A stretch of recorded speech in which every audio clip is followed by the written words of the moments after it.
Okay, so we have started with the concept of marketing communication, and last day we have covered up with the basic concept as well as the objective of marketing communications. Now, today, the matter that needs to be disclosed is function areas of marketing communications. हालांकि ये जो function areas हैं briefly last day हमने आपको थोड़ा बहुत बता ही दिया था। वही चीज़ें हम यहाँ पे विस्तार से समझेंगे। एक फंक्शनल एरिया मतलब एक मार्केटिंग कम्युनिकेशन के अंदर जो चीज़ें हैं, जो कम्युनिकेशन मैटर्स होते हैं, वो क्या होते हैं, किससे रिलेटेड होते हैं। हम मार्केटिंग कम्युनिकेशन में दरअसल करते क्या हैं, इस तरीके के कंटेंट जो कि या तो कंपनी के प्रोडक्ट या सर्विसेज से रिलेटेड हो, या कंपनीज की ओवरऑल ब्रांडिंग या उसकी ओवरऑल पोजीशनिंग या उसके इमेज से रिलेटेड हो। तो किन किन माध्यम से, किन किन जरियों से हम अल्टीमेटली ये कम्युनिकेशन अल्टीमेटली अपने टारगेट ऑडियंस को स्प्रेड आउट करते हैं, डिसमिनेट करते हैं, पहुंचाते हैं। तो ये जो फंक्शन एरिया है, पहला एडवर्टाइजिंग। लास्ट डे में हमने आपको बताया था कि एडवर्टाइजिंग एक इफेक्टिव टूल है, एक पेड फॉर्म ऑफ कम्युनिकेशन है, जिसके अंदर एक स्पॉन्सरशिप बॉडी यानी कि जो कंपनी होती है, जो एडवर्टाइजर होता है, किसी मीडिया व्हीकल के जरिए, मीडिया व्हीकल का मतलब या तो प्रिंट मीडिया है या टेली मीडिया है या वेबसाइट है, वेब मीडिया है। आजकल के समय में website is a web media, जो कि बहुत ही क्रुशियल रोल प्ले करती है। वे rather than being sustained with the television or believing on print media like the newspaper advertisement, हम spontaneously वेबसाइट के जरिए, किसी कंपनी के वेबसाइट के जरिए आसानी से उसकी जो ओवरऑल कम्युनिकेशन को है आसानी से देख सकते हैं, और अपनी जो परचेजिंग डिसीजन है या जो भी कंपनी की इमेज से रिलेटेड हमें डिसीजन मेकिंग करनी है, वो हम आसानी से कर लेते हैं। तो डजेंट मैटर कि वो मीडिया कौन सी है, एडवर्टाइजिंग एक इफेक्टिव टूल है जिसमें हम क्या करते हैं, अपने टारगेट ऑडियंस को अपने जो कम्युनिकेशन मैटर्स को है उसको कम्युनिकेट करते हैं। अब क्या एडवर्टाइजिंग के अंदर हम शो अप करते हैं, आइडियाज हैं, गुड्स और services by an identify sponsors. Identify sponsors means what? The company itself. If I am the company A, if I am looking for some communication to be spread out to our target audience, so yes, I need to pay the money, the advertisement cost to the advertising agency to use the advertisement platform. So I am the sponsor body. So the ad is being sponsored by me or the company for spreading out my messages. My messages means what? Pertaining to the product or services, pertaining to the innovations of the company. Suppose like automobile giant Hyundai came up with a new model of their four-wheeler. So how this innovation communications could be transmitted to the automobile customer? Yes, through different medias.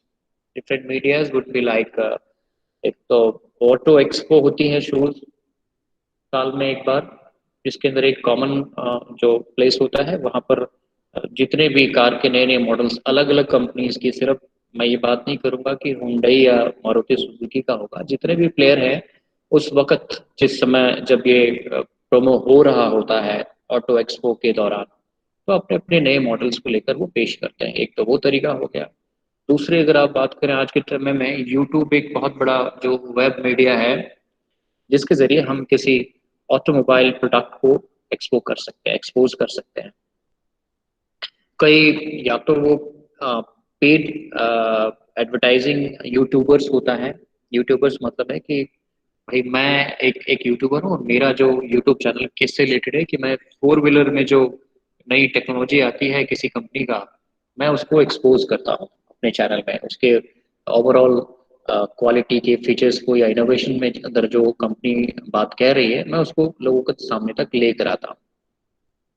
तो एक तो या तो बहुत बड़ा YouTuber हूँ तो मुझे कंपनी डायरेक्टली पैसा देती है, स्पॉन्सर करती है कि मैं उनके कंपनी के प्रोडक्ट को एक्सपोज करूं, या फिर अगर किसी कंपनी से मुझे नहीं भी मिल रहा है तो मेरा प्रेजेंटेशन स्किल इतनी अच्छी है, या मैं इतने अच्छे तरीके से एक फोर व्हीलर को डेमोन्स्ट्रेट कर सकता हूँ कि कस्टमर उसको पसंद करते हैं, और इस तरीके से मुझे यूट्यूब में से पैसा मिलता है, गूगल से पैसा मिलता है।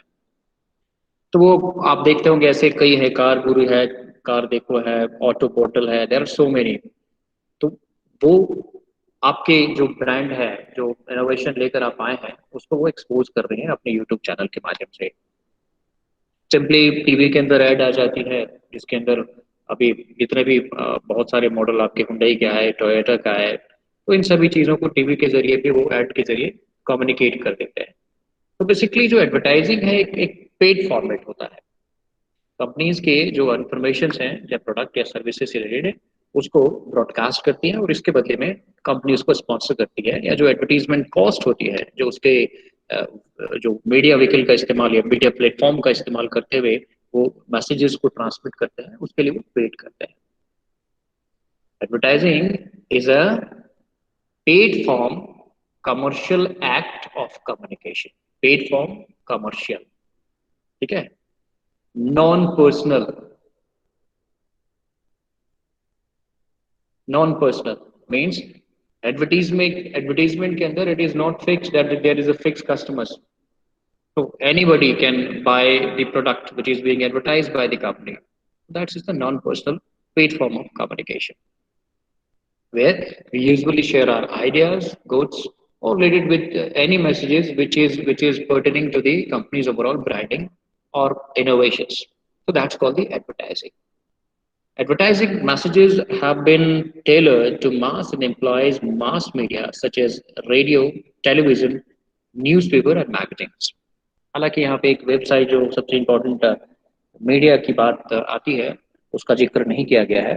आज के समय में web media, I would say that one of the more effective advertising platform to circulate the messages amongst the target audience. तो ये ट्रेडिशनल मेथड है, ऑब्वियसली जिस तरीके के आपका प्रोडक्ट है, जिस तरीके से आपकी रिचनेस है, या जिस तरीके से आपका बजट है, आप क्या करते हैं, इन माध्यमों का सिलेक्शन करते हुए, इन जो मीडियाज हैं, इनका जो सिलेक्शन करते हुए अपने कंपनीज के मैसेजेस को लोगों तक पहुंचाते हैं। ये इन चारों जो मीडिया है, या एक और इसमें से वेबसाइट जोड़ दीजिए, वेब मीडिया, तो इसका सिलेक्शन डिपेंड करता है कि कंपनी की जो ओवरऑल स्ट्रेंथ क्या है, किस तरीके के प्रोडक्ट बनाता है, उसका रिचनेस लेवल यानी कि जो मार्केट कवरेज है वो उसका कितना है, कौन से कस्टमर टारगेटेड हैं, ब्रांड पोजीशनिंग क्या है कंपनी के, इन सारी चीज़ों पे बात ये निर्भर करता है कि हम किस तरीके के जो मीडिया का इस्तेमाल करेंगे अपने कम्युनिकेशन को स्प्रेड आउट करने के लिए। रेडियो यूजुअली उस केस में इस्तेमाल होती है। आज के समय में अगर हम बात करें तो एफएम रेडियो शहर शहर में जो है ब्रॉडकास्ट करती है अपने जो म्यूजिक चैनल्स को, साथ ही साथ एडवर्टीजमेंट पे। तो आप गौर करिएगा कि अगर एफएम रेडियो की जो एडवर्टीजमेंट आती है बीच में, तो यूजुअली ऐसे कंपनी का एडवर्टीजमेंट आता है, ऐसे एजेंसीज का एडवर्टीजमेंट आता है जो कि लोकली बेस्ड है। अगर मैं बात करूं क्या, फॉर एग्जांपल 98.3 और 93.5 अगर दो एफएम रेडियो चैनल हैं जो कि बनारस के अंदर लोग ब्रॉडकास्ट करते हैं अपने म्यूजिक को, तो इन एफएम चैनल्स का इस्तेमाल कोई दूसरा, यानी कि लखनऊ से अगर कोई जो स्पॉन्सर बॉडी है, जो कंपनी अपना एडवर्टीजमेंट नहीं कराएगी, वो वहाँ का लखनऊ वाले एफएम रेडियो को देगी और वहाँ पे एडवर्टीजमेंट होगा। तो अगर कोई कंपनी, जैसे आप देखिएगा कि इस तरीके की जो एफएम रेडियो है उनमें किस तरह का एडवर्टीजमेंट आता है, जो कि लोकली बेस्ड जो एजेंसीज हैं या कंपनीज हैं उनको प्रमोट करता है। किसी डॉक्टर का हो गया, किसी हॉस्पिटल का हो गया, या किसी और छोटे मोटे जो एक्सक्लूसिव शोरूम है उसका एडवर्टीजमेंट हो गया। इस तरीके की एडवर्टीजमेंट ज्यादा आती है। क्यों? क्योंकि उसकी जो रिचनेस लेवल है, जो स्पॉन्सर बॉडी है, उसकी रिचनेस या कवरेज बहुत कम है। तो ऑब्वियसली वो रेडियो का सिलेक्शन करता है, वो पॉम्पलेट का इस्तेमाल करता है, वो होर्डिंग्स का इस्तेमाल करता है। टेलीविजन या न्यूज़पेपर की अगर हम बात करें, तो न्यूज़पेपर में भी अगर आप जो लोकल न्यूज़पेपर होता है, आजकल को तो न्यूज़पेपर में हर शहर के हिसाब से अलग अलग पेजेस होते हैं, तो न्यूज़पेपर में भी अगर कोई लोकल एडवर्टीजमेंट हमें करनी हो, लोकल कवरेज हमारा है, तो हम उसका इस्तेमाल करते हैं। मैगजीन बड़े लार्ज स्केल पे होता है यूजुअली। अगर आप बड़े नेशनल लेवल की कंपनी है और अपने कंपनीज की इंफॉर्मेशन को अगर ब्रॉडकास्ट करना चाहते हैं, तो मैगजीन जो आर्टिकल्स होते हैं वो आपको हेल्प आउट करता है आपकी रिचनेस को बढ़ाने में, आपकी कवरेज को बढ़ाने में। So it doesn't matter that what kind of media selection is there. The main purpose of these medias are obviously to transmit the company's messages through their advertising amongst their different targeted customers. Okay, so the first one, the first functional area of marketing communication is the advertising. Usually हम consider भी करते हैं जब भी हम communication की बात करते हैं कंपनी की तो हमारे दिमाग में जो सबसे पहली बात आती है वो क्या आती है एडवर्टीजमेंट बिकॉज एडवर्टीजमेंट एक तरीका है जिसके जरिए हम लोगों तक आसानी से पहुंच सकते हैं अपने ब्रांड को अच्छे तरीके से एंडोर्स कर सकते हैं coming to the next one हमने आपको कल बताया था सेल्स प्रमोशन सेल्स प्रमोशन क्या है कि कुछ पर्टिकुलर टाइम पीरियड के लिए यूजुअली कंपनी अपने सेल्स को एनहांस करना चाहती है बूस्ट अप करना चाहती है तो उस केस में वो प्रमोट करती है अपने सेल्स को अब सेल्स को प्रमोट करने का तरीका क्या है कम्युनिकेशन कम्युनिकेशन क्या होगा कि like on a certain occasion of Diwali for 3 days we are offering 50% discount on all our products that the communication which is made available to the customer well in advance कल ही आपको बताया था कि भाई हमारे सामने फेस्टिव सीजन आने वाले हैं दुर्गा पूजा दशहरा है फिर दिवाली है तो उस केस में बड़े बड़े कंपनीज ने अपनी जो है तैयारी कर के रखी हुई है और उसको एडवर्टाइज करेंगे आप देखेंगे बड़े बड़े जो स्पेशली जो ऑनलाइन ई कॉमर्स कंपनी है वेब फ्लिपकार्ट या अमेजन या स्नैपडील जो भी हो गए वो पूरी की पूरी तैयारी है उनके साथ और कई जगहों पे इनकी एडवर्टीजमेंट अभी आना शुरू हो गया है कि the Flipkart is going to offer this much discount percentage on their all product 50% television के अंदर 50% दे देंगे इसके अंदर इतना दे देंगे ये communication they have started with different medias अपने सेल्स को प्रमोट करने में यानी 2-3 दिन या एक महीने के अंदर वो जितना ज्यादा सेल्स कर लेंगे वो हम समझते हैं कि पूरे साल के अंदर उतना नहीं हो पाएगा कई बार ऐसा भी होता है क्योंकि हम Indian specially we always look for discount in offering what happens especially if the female candidate like the ladies goes to a retail outlet or the shopping mall they first of all ask to the seller that whether there is a discount or not all the time now it is not possible to give the discounts and offering throughout the years it is not possible sales promotion is a technique which is used temporarily for a certain period of time to enhance the sales of the company. So it is a usual practice of especially women and girls. They when go for a shopping mall, they ask firstly that is there any discount available or not. And if suppose the salesman deny to uh, give you any discount, what happens in this case? They go for the other retailers. And जहाँ पे भी उसको मिल जाता है वो उसको avail कर लेते हैं So the sales promotion is nothing but the temporary sales schemes that is given to the prospects or the existing customers. Usually हम फेस्टिव सीजन में या शादियों के समय में खरीदारी करना ज़्यादा पसंद करती है तो इस चीज़ को जो कंपनीज हैं उसको बनाती है क्योंकि उनको पता है कि इस वक्त जो है अगर हम इन प्रोडक्ट्स के अंदर ऐसा डिस्काउंट देते हैं तो हमारी सेल्स जो है बूस्टअप हो जाएगी और हमें फायदा मिलेगा sales promotion is the promotional temporarily promotional techniques to enhance the product sale but it's a communication how would a customer come to know that whether there is a discount in a product आप जो है एक particular date के अंदर सीधा अपने दुकान के अंदर खोलकर बैठ जाएंगे अगर डिस्प्ले में कि हम इतना % का डिस्काउंट दे रहे हैं तो इट विल नेवर वर्क तो क्या होता है कि कई दिनों पहले जब वैसे जो डिस्काउंट या ऑफरिंग आती है तो उस केस में हम कम्युनिकेट कर देते हैं कस्टमर्स को जितने भी आपके स्पेशली ई कॉमर्स कंपनीज हैं अगर आप उनके वेबसाइट में अगर आप विजिट करें तो आपको जरूर कहीं एक लिंक मिल जाएगा जिसमें लिखा होगा कि they are going to offer have a discount on their product और specific product on these festival season from this date up to this so it's a sales promotion and the communication is made in advance before these happenings takes place ठीक है यहाँ पे आपकी बातें लिखी हुई है कि such buy one get one free offers to consumer और buy 15 cases receive 10% discount. So these are some of the promotional tactics. So the sales promotion is again a kind of marketing communication which are taken care by the company for their prospective and the existing customers. Second, marketing communication, direct marketing. We have already talked a lot about the direct marketing. So the direct marketing is a mechanism, the marketing mechanism where a company usually make an interaction directly with their customers, whether they're a prospect customer or the existing customers. जब आप directly communication प्राप्त करते हैं किसी company का, company directly आपको target करती है। आपने कभी किसी को टेलीविजन पे नहीं देखा, आपने किसी वेब मीडिया पे नहीं देखा, आपने उसको रेडियो में नहीं सुना, अखबार में नहीं पढ़ा, लेकिन कंपनी क्या करती है डायरेक्टली किसी माध्यम से, या तो आपके ईमेल के जरिए आपको, या फिर टेलीफोनिकली कॉल करके आपको, मोबाइल पे मैसेज भेजकर अगर डायरेक्टली आपको इन्फ्लुएंस करती हैं कि भाई जो है हमारी कंपनी इतने परसेंट का डिस्काउंट दे रही है, या आप हमारे लॉयल कस्टमर है इसलिए हम आपको एक के साथ एक फ्री दे रहे हैं, या इन चीज़ों पे इतना परसेंट का डिस्काउंट देते हैं। आप यूजुअली कई बार देखते होंगे कि बड़े बड़े आप जब शॉपिंग मॉल में जाते हैं या कोई भी जो सुपर मार्केट में जाते हैं, जब आपकी परचेजिंग ओवर हो जाती है तो ask for the mobile number. I don't know the concept, many time I deny, because what happens ultimately कि भाई वो उनके पास एक डेटाबेस रिकॉर्ड हो जाती है, और एक कोई खास जब फेस्टिव सीजन हो या कोई ऐसा प्रमोशन टेक्निक सेल्स प्रमोशन वो करना चाहते हैं तो डायरेक्टली आपको एक मैसेज भेज दिया, आपको कॉल कर लिया, यूजुअली मैसेज भेजते हैं कि फलाना CV mart is going to give 50% flat discount on this product, you are a loyal customer. बड़ी बड़ी कंपनी ऐसे भी होते हैं, जैसे अगर आप कभी रेमंड के शोरूम में जाएं तो वो क्या करते हैं आपकी पूरी की पूरी बायोडाटा ही ले लेते हैं।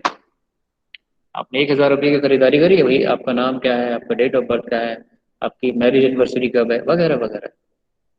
एक एक जो इंडिविजुअल डाटा फीडिंग होती है वो उनके बड़े काम का होता है। कैसे? आपका नाम से कोई मतलब नहीं है, नाम तो इस्तेमाल जब वो मैसेज लिखते हैं तो आप शुरुआती में कर लेते हैं कि डियर सौरभ कुमार और ये वगैरह वगैरह। उसके बाद डेट ऑफ बर्थ, जिस दिन आपका डेट ऑफ बर्थ आया उन्होंने आपको एक मैसेज भेज दिया कि we happy birthday Saurabh ji, so we are having specially for you this much discount, this is specially for you on your auspicious day of your birthday. So this is called the direct marketing. A company like if you have been using the services of telecom for last 5 years or 2 years or 3 years, so all of a sudden you get a message from the company, last day भी आपको बताया था, so the example will be repeatedly elaborated। भाई वो आपको call करके कहते हैं कि sir as you are a loyal customer with us for 5 years, so we are giving 1 month subscription absolutely free, and that is specially meant for you. This option is not made available to any other customers. It's a direct marketing. Direct किसी company के जो customer care executive का call आता है कि हम sir फलाना telecom company से बोल रहे हैं, या बैंक से बोल रहे हैं, या इंश्योरेंस कंपनी से बोल रहे हैं, so we have following plans for you, आप इसको खरीद लीजिए। तो ये एक डायरेक्ट मार्केटिंग, जहां पे एक डायरेक्ट इंटरेक्शन कंपनी के थ्रू आपके होता है, और इसका जो बड़ा फायदा होता है कंपनी को ये होता है कि वो अपनी कॉस्ट कटिंग करते हैं। अगर वो किसी मीडिया व्हीकल के जरिए मैसेजेस को ब्रॉडकास्ट करते हैं तो उनमें बहुत पैसा लगता है। तरीका क्या है कि भाई आजकल सभी लोग स्मार्टफोन से जुड़े हुए हैं, सबके पास मोबाइल कनेक्टिविटी है, सब फेसबुक यूज करते हैं, सब ईमेल यूज करते हैं, व्हाट्सएप यूज करते हैं। लेट्स डू वन कि भाई इन कंपनियों से, जो सोशल मीडिया की कंपनीज हैं, उनसे ईमेल खरीदिए। यूजुअली ये जो बड़े बड़े आप के जो आप ईमेल आईडी बनाते हैं गूगल के प्लेटफॉर्म में या किसी याहू के प्लेटफॉर्म में, इनको क्या फायदा है? आपको ये फ्री सर्विसेज क्यों दे रही है? गूगल की जितनी भी सर्विसेज होते हैं जो फ्री आपको अवेलेबल है, उससे वो कई गुना गुना ज्यादा कमा लेती है। ऐसे करोड़ों, पूरे वर्ल्ड वाइड में करोड़ों अरबों ईमेल आईडीज जो है हमने जीमेल के जरिए क्रिएट किए हैं, उनके पास वो डेटा है। बड़े बड़े जो कंपनीज हैं वो कहती है कि ये ईमेल आईडी हमें दे दो, बदले में पैसे ले लो। तो जो गूगल है, जो ईमेल कंपनीज हैं, इन डेटाबेस को, जो कस्टमर्स की ईमेल आईडीज को है, उनको बेचते हैं, उनको पैसा मिलता है। और इसीलिए जो number of unusual commercial messages, advertisement आपके मेल में आते रहते हैं। आपके काम की चीज तो 2 मेल है, लेकिन उसमें से 10 जो मेल आए हुए हैं वो किसी कंपनी का है, वो बता रहा है कि फलाना चीज खरीद लो, हम इतने परसेंट का डिस्काउंट दे रहे हैं, वगैरह वगैरह। तो Direct marketing में is a process where the company directly interacts with the customers. The example has already been quoted. The telemarketing, catalog, mail, brochures, or promotional materials and television home shopping channels are also the direct marketing. आप देखते होंगे कि जब कोई भी channel, चाहे वो news का चैनल हो या कोई हो, एक पर्टिकुलर टाइम, स्पेशली जो मॉर्निंग का टाइम होता है 7 बजे से पहले का, तो ब्ला ब्ला ब्ला ऐसे कई डायरेक्ट मार्केटिंग जो कंसेप्ट हैं वो उसके अंदर शो किए जाते हैं। कि भाई कोई बर्तन लेकर बैठ गया, बर्तन का ढेर, की बर्तन पे हम भारी डिस्काउंट दे रहे हैं। इस तरीके से वो अगर आपने उसको आधा घंटा देख लिया ना, तो यकीन मानिए कि अगर आपकी कुछ जरूरत भी नहीं है ना, तो जो टेली शॉपिंग जो ब्रॉडकास्टिंग होती है, आप इन्फ्लुएंस हो जाएंगे। आपको लगेगा कि he is only the seller जो कि आपको इतना बड़ा डिस्काउंट दे रहा है जो कहीं नहीं मिलेगा, फटाफट ऑर्डर कर दो। हमने कई बार ऐसा किया भी, बाद में कैंसिल कर दिया है। बाद में उसके जो जो जो पूरी समझ में आ गई मुझे कहानी कि भाई ये सही नहीं है, तो हमने कैंसिल भी कर दिया। तो it's again a direct marketing where a sponsorship body directly is influencing you to buy their products. So the direct communication is when made with the prospects and the existing customer is called the direct marketing, and it's called a marketing communication. Public relation कल भी बताया था, तो वही चीजें सारी repeat हो रही है, बस इसको हम एलिब्रेट कर रहे हैं पॉइंट वाइज। पब्लिक रिलेशन क्या होता है कि when A company usually makes there relationship with their public again saying, do not understand, do not be confused with the public doesn't mean only the customers. The public means the customers, the government, the shareholders, the media personnel, and other societal people who directly or indirectly connected with the company's conduct are the public. So when you are going to make a relationship with these kind of public, the communication matters. You spread out the messages to this. अगर हम किसी एक particular group की बात करें तो for example customer के लिए तो आप एडवर्टीजमेंट के जरिए बता ही देते हैं। अगर आप सोसाइटी को भी बताना चाहते हैं कि भाई हमारी जो कंपनी है आपका कितना ज़्यादा केयर करती है, आप क्या करते हैं, उनको कम्युनिकेट करते हैं किसी मीडिया के माध्यम से। मैं ये नहीं कहता हूँ कि मीडिया का इस्तेमाल नहीं करेंगे, आप स्पॉन्सरशिप जो एडवर्टाइजिंग एजेंसी का इस्तेमाल तो करते हैं, लेकिन हर चीज़ हर मैसेजेस में हम कंपनी के प्रोडक्ट को बेचने का काम नहीं करते हैं। हम कई बार पब्लिक मैसेजेस को भी ट्रांसमिट करते हैं। हमने मीडिया चैनल वालों को बुलाया और एक इंटरव्यू उनसे कंडक्ट करवा दिया और कह दिया कि हमारी जो कंपनी है वो गरीब बच्चों के लिए उनकी शिक्षा के लिए काम करती है। हम उनको स्कूल फैसिलिटी दे रहे हैं, हम उनको मेडिकल फैसिलिटी दे रहे हैं, हम उनके लिए पार्क जो है आसपास में अम्यूजमेंट पार्क या जो स्पोर्ट फैसिलिटी अवेलेबल करा रहे हैं, या कुछ नहीं तो हम अपने प्रोडक्ट के प्रॉफिट का 10% 5% हिस्सा गरीब बच्चों को या जो गरीब सोसाइटी है उसके मदद के लिए हम दे रहे हैं, दान कर रहे हैं। So this is again the public relations mechanism. A communication is transmitted to the target public. If in a public relation communication matter, if it is spread out that the company is meant for taking the welfare for the general citizen, then this is a public relation. When government के साथ हम communicate करके ये बताते हैं कि sir we are abided with your norms which has been created, हम आपको टाइम पे ये हमारी जो टर्नओवर है, एनुअल टर्नओवर है वो इतना है, उसके हिसाब से हम इतना टैक्स पे कर रहे हैं, हमने जीएसटी में रजिस्टर्ड कर दिया है। अगर जब आप गवर्नमेंट के साथ इस तरीके की कम्युनिकेशन करते हैं एक्सचेंज, तो वो भी एक पब्लिक रिलेशन है, यानी कि आप गवर्नमेंट के साथ एक अच्छा रिलेशन बना रहे हैं। आप अपने मीडिया वालों से, मीडिया चैनल वालों के साथ एक अच्छा संबंध बना के रखते हैं, क्यों? क्योंकि वो आपके जो कंटेंट को है वो कवरेज देते हैं, कई बार पैसा लेकर, कई बार फ्री ऑफ कॉस्ट। तो मीडिया के साथ भी आपका अच्छा रिलेशन होता है। तो इन सारी चीजों को करने के लिए अल्टीमेटली आप क्या करते हैं, कम्युनिकेशन करते हैं पब्लिक रिलेशन को बनाने के लिए। तो obviously the public relation is again the communication mechanism where a company usually makes their communications to the general public that why they are, the company is standing behind all these people, individual people को बता दिया, how they are helping out the poor children, how they are giving the right financial turnover information to the government, how they are communicating with the media channels and so on. So everything comes under the public relation.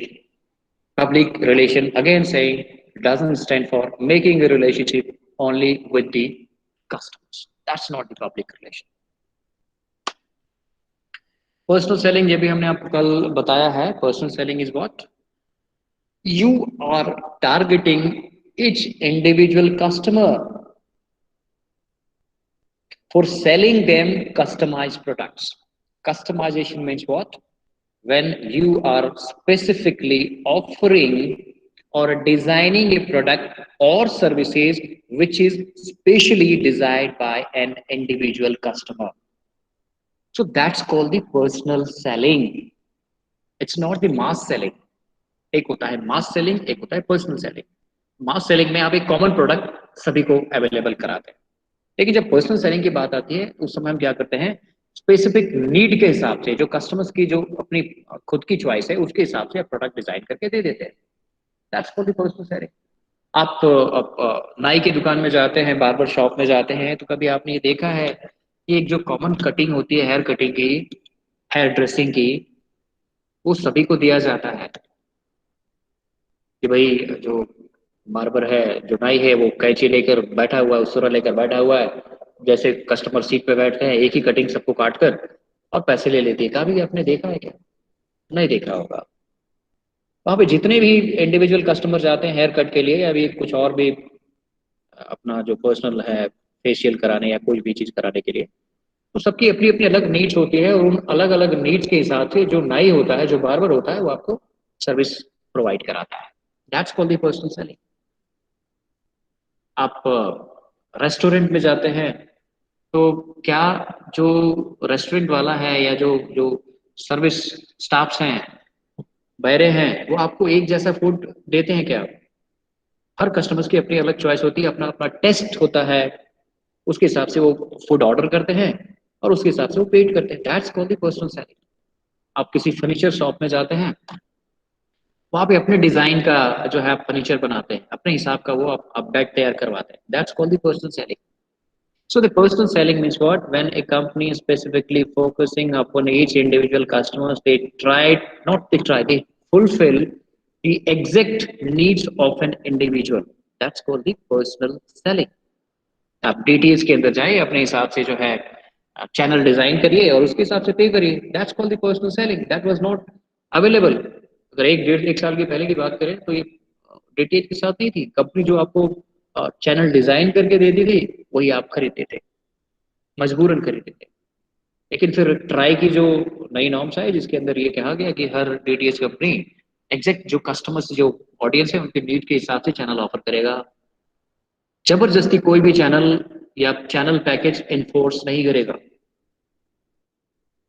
तो अब क्या है कि भाई हम जाते हैं website के जरिए अपने अपने जो चैनल है या फोन करके जो डीटीएच कस्टमर सर्विसेज है उनको बता देते हैं कि भाई हमको फलाना फलाना चैनल चाहिए. उसके हिसाब से वो डिजाइन हो जाता है, उसके हिसाब से जो कस्टमाइज रेट है, जो सब्सक्रिप्शन चार्जेस है, वो आप पेड करते हैं. That's called the personal selling. I think personal selling is again a kind of marketing communications where usually company commits their customers. They are standing specifically for you. We are meant for fulfilling your demands. That's called the personal selling. The packaging. आप कहिए कि packaging में भी एक marketing communication हो जाता है. Packaging में कैसे होता है? जो कंटेनर होता है वो भी एक मार्केटिंग कम्युनिकेशन का टूल है. वहां पे कोई आपको बोल नहीं रहा है, कोई ओरल कम्युनिकेशन नहीं हो रहा है, लेकिन पैकेजिंग के अंदर कुछ रिटेन चीजें होती है, जो लेबलिंग जिसको हम कहते हैं. पैकेजिंग एंड लेबलिंग आपने पढ़ा होगा मार्केटिंग में. पैकेजिंग तो क्या हो गया जी, way of you know containing a product inside a container. That's called the packaging. उसके अंदर लेबलिंग का मतलब होता है कि जो भी इंफॉर्मेशन रिटेन होते हैं, प्रोड्यूसर का नाम, date of manufacturing, date of expiry, the price, the ingredients and all. So these are the contents which are labeled under the packaging. तो वो भी तो मार्केटिंग कम्युनिकेशन ही हो गया ना. या फिर पैकेजिंग के जरिए हमने कस्टमर को बताया कि वी आर ऑफरिंग 10% डिस्काउंट. इतने बड़े रेड में हाईलाइट स्टार मार्क्स में करके लिख दिया कि 10 रुपए की छूट। That's the marketing communication. उसके अंदर लगा दिया कि इतनी क्वांटिटी 20% डिस्काउंट हमने फ्री दे दिया, उतने पार्ट को जो है दूसरे कलर में वो कलर करके पैकेट आपको बेच दी। That's again marketing communication. तो पैकेजिंग के जरिए जो उसका लेबल होता है, हम उसके माध्यम से भी मार्केटिंग कम्युनिकेशन आसानी से कर लेते हैं। हालांकि ये रिटर्न कम्युनिकेशन है, लेकिन फिर भी packaging is the way of marketing communication. Event and sponsorship, ये भी कल चीज आपको बताई जा चुकी है। इवेंट स्पॉन्सरशिप मीन्स व्हाट है कि हम डायरेक्टली चीजों को इंडोर्स नहीं कर रहे होते हैं, हम किसी दूसरे ऑर्गेनाइजेशन या दूसरे प्लेटफॉर्म के वजह के बदौलत हम अपने प्रोडक्ट को मार्केट में आसानी से कम्युनिकेट करते हैं। आपने देखा होगा SMS is a very small platform, but यहाँ पे जो एनुअल फंक्शन होता है हमारा, उस एनुअल फंक्शन में हम क्या करते हैं, आप देखिएगा जो स्टेज होता है, स्टेज के बिहाइंड जो या तो डिस्प्ले होता है या फिर अलग अलग जो एडवर्टाइजर्स हैं उनकी लोगो, उसकी कंपनी का नाम लिखा होता है, और बार बार वो जो एंकर होते हैं उसको याद दिलाते हैं जो ऑडियंस हैं कि भाई this event is sponsored bye फलाना कंपनी और फलाना एजेंसी। तो यहाँ पे वो जो एडवर्टाइजर है या जो कंपनी है डायरेक्टली कुछ नहीं कर रही है, किसी दूसरे मीडिया के जरिए, किसी दूसरे ऑर्गेनाइजेशन या इवेंट के जरिए वो क्या करती है, अपनी बातों को लोगों तक पहुंचा देती है। ये तो SMS बहुत, चलिए छोटा एक एग्जाम्पल हो गया। बड़े बड़े जो शोज होते हैं, लाइव शोज होते हैं, आप टीवी में देखते होंगे, स्टेज शोज होते हैं, सिंगिंग का, डांसिंग का, बड़े बड़े सेलिब्रिटीज वहां पे आते हैं। या आप सीधी सीधी सी बात है, जो आपके आजकल के समय में बहुत सारे लाइव शोज होते हैं, लाइक कौन बनेगा करोड़पति, या फिर लाइक कपिल शर्मा शोज, अब तो बिग बॉस भी आपके सामने आ गया है। तो आप देखिएगा कि बार बार जो एंकर्स होते हैं वो कुछ स्पॉन्सर जो बॉडीज होते हैं उनके बारे में बताता है कि this this program is sponsored by this company, Vivo, Oppo, Samsung या एनीथिंग एल्स। तो कंपनी का जब नाम वो लेती है और जब उसके लोगों को दिखाती है, वहां पे प्रोडक्ट नहीं बता रही है, बस यही अपने आप एक स्पॉन्सरिंग हो गई। बड़े बड़े जो इंटरनेशनल मैचेस होते हैं, क्रिकेट्स के टूर्नामेंट्स होते हैं, वहां पे आप देखिएगा कि मैदान के चारों ओर जो है, जो बॉर्डर्स एरिया होता है, वहां पे कई कई कंपनीज के जो है लोगो या एडवर्टीजमेंट होता है। It's a sponsorship, event sponsorship. Cricketer के बैट्स में कुछ लिखा होता है कंपनी का नाम, उनके टी शर्ट में, उनके जो ट्राउजर्स में, हर जगह लिखा होता है। So that's called the event sponsorship, and it's a way of marketing communications done through other media and other bodies. Customer services सीधी सी बात है कि कंपनी के डायरेक्टली जो एग्जीक्यूटिव्स हैं वो आपसे कम्युनिकेट करते हैं, वो टू वे कम्युनिकेशन हो जाता है, इसको हम कहते हैं इंटरेक्टिव कम्युनिकेशन हो जाता है, जिसमें वो आपको कॉल करके कंपनी के प्रोडक्ट के बारे में बताते हैं, या उनके तरफ से अगर प्रोडक्ट कुछ नहीं, अगर आपने अपने नीड के हिसाब से उनको कॉल करके कुछ पूछा, कुछ कंप्लेंट की, या कुछ प्रोडक्ट से रिलेटेड स्पेसिफिकेशन पूछा, तो वो आपको बताते हैं। आपने किसी सेलर से नहीं पूछा है, आपने डायरेक्टली क्या है, कंपनी के एग्जीक्यूटिव से पूछा कि भाई what is the speciality of the product which is being sold out by you, please tell me the description. वो आपको बता देते हैं, और इस तरीके से मार्केटिंग कम्युनिकेशन पूरा हो जाता है। तो कस्टमर केयर सर्विसेज के जरिए भी आप आसानी से इंटरेक्टिव सेशन स्टैब्लिश कर सकते हैं, और कंपनीज की ओवरऑल इंफॉर्मेशन को गेन कर सकते हैं, या अपने नीड को कंपनी को डायरेक्टली बता सकते हैं, और उसके हिसाब से आपकी डिमांड फुलफिल कर दी जाती है। So that's all about the different functional areas of marketing communications.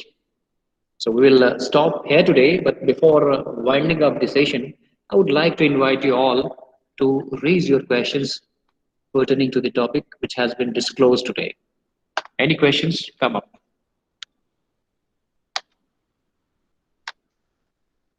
यहाँ पे वही चीज़ें जो हमने पॉइंट वाइज आपको समझाया है, उसको एक डायग्राम के जरिए बताने की कोशिश की गई है कि भाई if it is a marketing communication, what are different aspects of marketing communication. यहाँ पे कुछ स्पेशल नहीं है, वही चीज जो हमने आपको पॉइंट वाइज बताया है, वो चीज उसका एक हम डायग्रामेटिक रिप्रेजेंटेशन कर रहे हैं। ठीक है, तो कोई क्वेश्चंस अगर आपके दिमाग में चल रही हो इस सब्जेक्ट से रिलेटेड, तो आप पूछ सकते हैं। सर हम्म। सर ये इवेंट एंड स्पॉन्सरशिप का जो बेस्ट एम्बल हो सकता है, ये इस समय जो आईपीएल चल रहा है वो भी हो सकता है ना सर? बिल्कुल हो सकता है, बिल्कुल हो सकता है। उसके अंदर आप देखिएगा जो मैदान, जो जहाँ पे खेल रहे होते हैं प्ले ग्राउंड में, चारों तरफ जो उनके बॉर्डर में, अब तो ये भी कंसेप्ट आ गया कि जो बिल्कुल जो क्रीज होता है ना, क्रीज के ऊपर भी कुछ एडवर्टीजमेंट आपको दिखाई, जो जहाँ पे खेलते हैं क्रीज के ऊपर भी वो एडवर्टीजमेंट कर देते हैं किसी कंपनी का। तो that's called the sponsorship communication.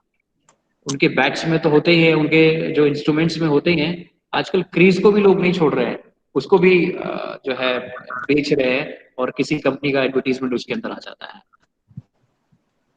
तो ये भी एक मार्केटिंग कम्युनिकेशन ही होता है। और कोई क्वेश्चन पूछो।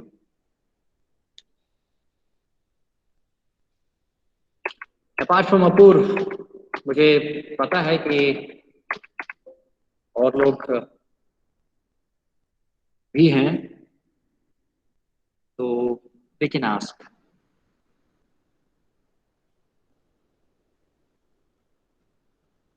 कोई question related with the topic functional areas of marketing communication? No, sir.